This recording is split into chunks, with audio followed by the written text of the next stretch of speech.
It's defined as the ability to switch between languages in a single conversation. It's called code switching, and we all do it to some degree. For instance, you may speak more casually at home the way you do at work. But for Black people, code switching is far more complex and can often be taxing. Some would argue the ability to do it well is a prerequisite to success. You want to make some money here? Use your white voice. Code switching is something many Black people are all too familiar with. Hey, Mr. Kramer, this is Langston from Regalview. As soon as we hear someone speak, our minds automatically make associations about where they're from geographically.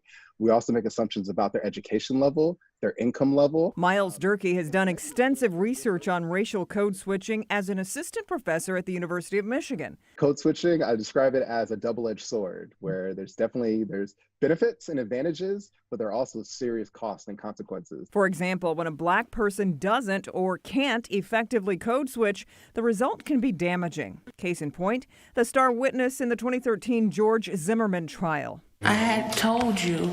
Rachel Jean Tell was on the phone with Trayvon Martin moments before he was killed. I had asked him how the man looked like. He looked like a creepy cracker. When she spoke in court, it was clear the 19-year-old's testimony was largely being judged on her mannerisms and style of speaking. Ultimately, George Zimmerman walked free. They have even said, that it's a survival technique, and Yes. maybe it's saved their lives in some situations.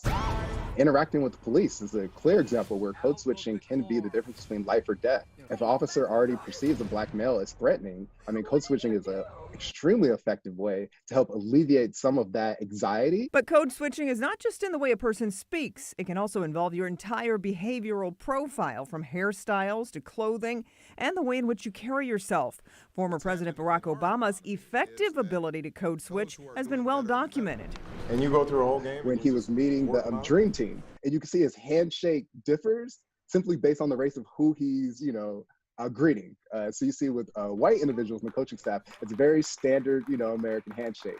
But when it's Black players on the team, he's more like dapping it up with the players. For many Black people, though, constantly focusing on changing themselves in order to make white people feel comfortable can be exhausting and unhealthy. Those who tend to code switch more frequently also report significantly more workplace fatigue and burnout from their current positions, simply because they have to be a different person and mask all the cultural assets that they probably value and appreciate internally, but they realize that those same traits aren't valued in their workplace. And while it can be exhausting, Omari Keels wouldn't go so far as to call it inauthentic because he says it's such a huge part of the Black American experience. I don't see it as a burden anymore. I just see it as something that is a part of who I am, a part of how I navigate this world. You're aware that this is... Shawnice Battle says she didn't always know what it was called, but first noticed code switching at a very young age. I just know when my mom spoke to certain people, she did it. And when my friends in school spoke to certain people, they did it. I just thought it was a part of being an adult, not like this thing that was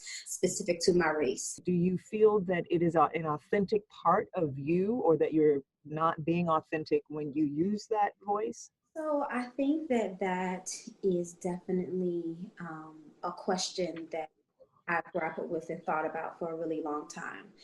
Because especially when I initially found out what it was, I'm like, oh my God, this is not me. I'm just switching because I'm in this environment and I'm using this completely different voice. And this is not who I am at all. Also, for the person whose code switching is always activated, it still sometimes isn't enough to overcome racism. So what can we do, especially in the workplace, to make sure marginalized groups can be their authentic self? We also need representation all the way up hierarchical ladder of leadership in the organization as well, where individuals from underrepresented backgrounds can start to have a voice to start to dictate what that corporate culture looks like.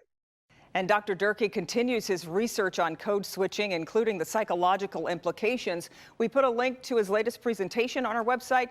Just go to clickondetroit.com and head to the Black History section.